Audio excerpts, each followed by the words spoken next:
Hello students. तो fifth class के लिए आज का हमारा टॉपिक है समुच्चय बोधक, जिसको हम इंग्लिश में कंजक्शन बोलते हैं। तो चलिए जल्दी से हम इसका क्विक रिवीजन करते हैं। दो शब्द, वाक्यांश या वाक्यों को जोड़ने वाले शब्दों को समुच्चय बोधक शब्द या योजक भी कहते हैं। ये हमने इंग्लिश में भी पढ़ा है। जब दो सेंटेंस होते हैं हम उन्हें एंड, बट, सो, बिकॉज से जोड़ते हैं तो वो सम कंजक्शन कहलाते हैं। उसी टाइप से हिंदी में उनको समुच्चय बोधक कहते हैं। ठीक है, इसके भेद होते हैं। नंबर 1 संयोजक, नंबर 2 विभाजक, नंबर 3 विकल्पवाचक, नंबर 4 परिणामवाचक। अब कुछ फिफ्थ क्लास की बुक्स में ना ये मेंशन नहीं होता है कि ये संयुक्त संयोजक हैं, ये विभाजक हैं। ओनली कुछ वर्ड्स दिए जाते हैं, लेकिन कुछ बुक्स में ये डिवाइडेशन हो रखा है। इसी वजह से मैं उसी हिसाब से आपको रिवीजन करा रही हूँ। तो नंबर 1 संयोजक।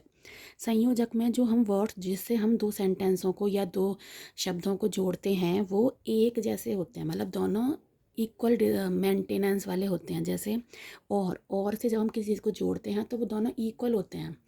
एवं, तथा, ये सारे संयोजक में आते हैं। विभाजक में आती हैं अपोजिट चीज़ें, विपरीत।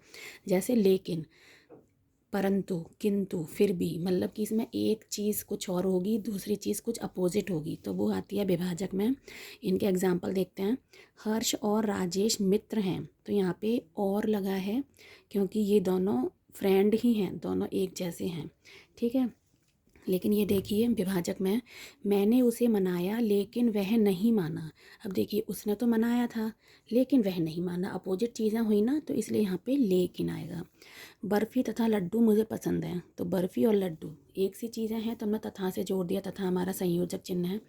नित्य खेलो ताकि स्वस्थ रहे, तो खेलो ताकि रिज़ल्ट क्या है कि स्वस्थ रहना चाहिए। ठीक है, दाएं और बाएं देखकर चलो, दाएं भी देखो बाएं भी देखो, दोनों एक सी चीज़ है। बादल बरसे लेकिन बहुत कम, बरसे तो लेकिन बहुत कम, तो अपोजिट चीज़ें हो रही हैं।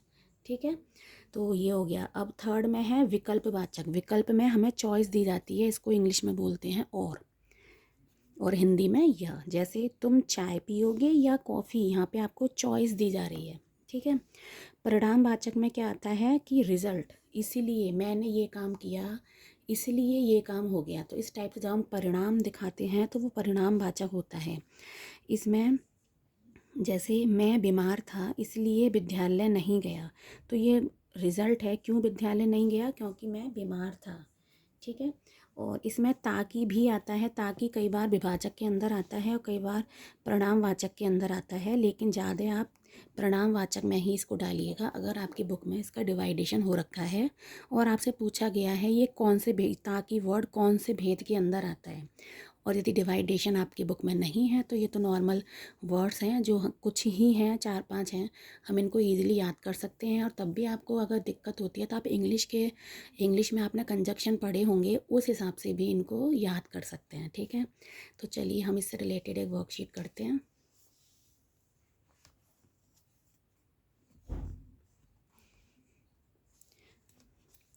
समुच्चय बोधक शब्द रेखांकित कीजिए। विद्यालय में दी गई शिक्षा एवं परीक्षा बहुत महत्वपूर्ण है, तो देखिए यहाँ पे एवं आ रहा है ना, तो ये समुच्चय बोधक शब्द है। रवि ने नई साइकिल खरीदी लेकिन चलाना नहीं सीखा, तो अपोजिट चीज़ हो गई, मगर आपका समुच्चय बोधक शब्द है। वह बीमार था इसीलिए, यहाँ पे परिणामवाचक है। मेहनत कर लो ताकि अच्छे नंबर ला सको, ये भी आपका परिणाम है। ऐसा काम करो जिससे सबका भला हो, तो जिससे, यहाँ पे हम दो सेंटेंसों को जिससे जोड़ रहे हैं। ऐसा काम करो एक अलग सेंटेंस है, सबका भला हो एक अलग सेंटेंस है जिसको हम जिससे जोड़ रहे हैं, वही हमारा कंजक्शन या समुच्चय बोधक शब्द होता है। ठीक है, खूब पढ़ो अन्यथा अनुत्तीर्ण हो जाओगे, अन्यथा, तो ये भी आपका समुच्चय बोधक शब्द है। ठीक है, अब चलिए यहाँ पे हमें अपने हिसाब से समुच्चय बोधक शब्द फिल करना है।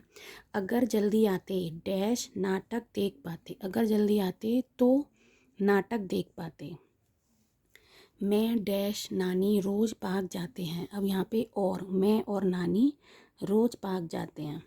विक्रम आ जाएगा डैश कल शाम को आ जाएगा, तो यहाँ पे चॉइस है, या तो विक्रम आ जाएगा या कल शाम को आएगा, तो या का सेंस आ रहा है, ऑप्शन है, तो या आएगा। सचिन अस्पताल गया डैश हड़ताल के कारण वह बंद था, अस्पताल गया लेकिन हड़ताल के कारण वह बंद था। अगर मेहनत करते डैश पास हो जाते, तो पास हो जाते। पैसे वाले हो लेकिन, अपोजिट चीज़ है, पैसे वाले को तो कंजूस नहीं होना चाहिए ना, लेकिन वो है, तो यहाँ पे अपोजिट है तो इसलिए लेकिन। जल्दी जल्दी चलो, स्टेशन चलो, डैश गाड़ी छूट जाएगी, वरना। ये भी आपका परिणाम है, ठीक है। तो इस तरीके से आप इंग्लिश के माध्यम से बहुत इजीली सीख सकते हैं। छोटा सा टॉपिक है, तो चलिए मिलते हैं नेक्स्ट वीडियो में। Thank you.